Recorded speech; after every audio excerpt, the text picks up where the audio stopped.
Is 2026 the year foldable devices finally go mainstream?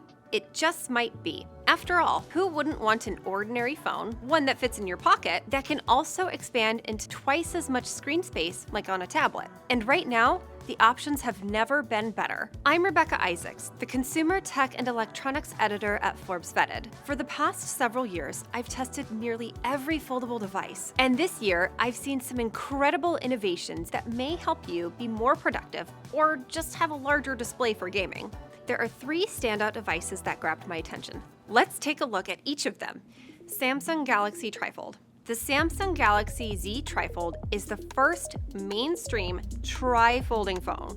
The device is built around an advanced armor aluminum case and is 3.9 millimeters thick when unfolded. That's almost half the thickness of an iPhone 17 Pro. There are multiple hinge points that Samsung enhanced to keep it durable and flexible. And if you try to fold the phone incorrectly, its software will alert you and show you the correct way to fold it. It opens to a massive 10-inch AMOLED display, which promises to be a useful tool for on-the-go workers. Michael Fisher, the host, writer, and editor of the popular YouTube channel Mr. Mobile, told me he uses it in his workflow and recommended it for workers looking to travel light. This stands a really good chance of being a really high-end productivity tool for people who really do need to leave a laptop at home, but want a big 10-inch screen in their hand or in their pocket for when they can spread out, say, on an airplane or in a coffee shop, if you carry a keyboard along with it.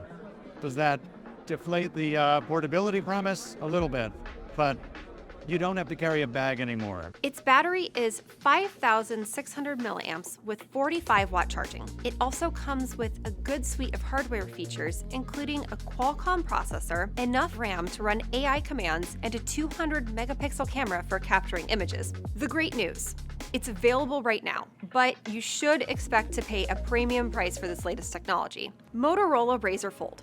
While Motorola's clamshell-style foldable, the Motorola Razer, has been around for some time, the brand has debuted its next foldable phone. The Razer Fold screen is 6.6 inches when folded, but it opens up to a large 8.1-inch display. One of my absolute favorite features: I can use a stylus with this phone. The Moto Pen Ultra is sold separately, but you can use it to do things like take notes, make sketches, and sign legal documents. One downside: you can't store the stylus in the phone, so plan to carry it in a case in addition to the phone.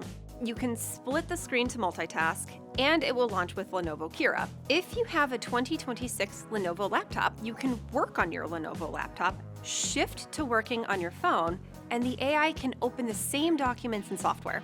No need to download or transfer any files. It features an all-day battery life and a camera as well. I haven't tested it yet, but I'm very curious to see how the camera compares to other foldable phones on the market. While there's no word on pricing yet, the Motorola Razer Fold is set to launch later this year. Lenovo Rollable Laptop. The laptop's display expands from 13.3 inches to 16 inches, increasing your workspace by 50%. That means it packs up like a smaller laptop for traveling, but you can swipe the display to expand the screen when you settle down to get work done. That's partially what makes it so appealing for productivity. Lenovo is building on this idea that your laptop should maybe offer you more vertical screen real estate.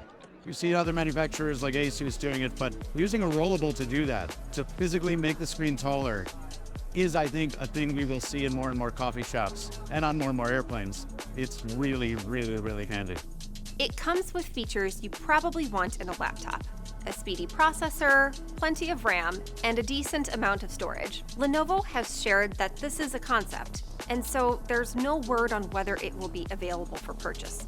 However, its design still points to an intriguing trend: the future of foldable tech.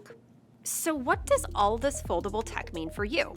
You can expect to see more tech companies adopt foldable technology, according to Enebong Ete, host of YouTube channel Bored at Work. We have some rumors that Apple is coming with a foldable iPhone, or what I like to call a foldable iPad mini, and that's what I think it is. While it's still too early to say, for now, you'll see more foldable devices coming to how you work, game, and stream. When all of these foldable devices officially launch, I plan to test them, and we'll update you on whether or not they're worth the investment. But in the meantime, it's time to work on the go.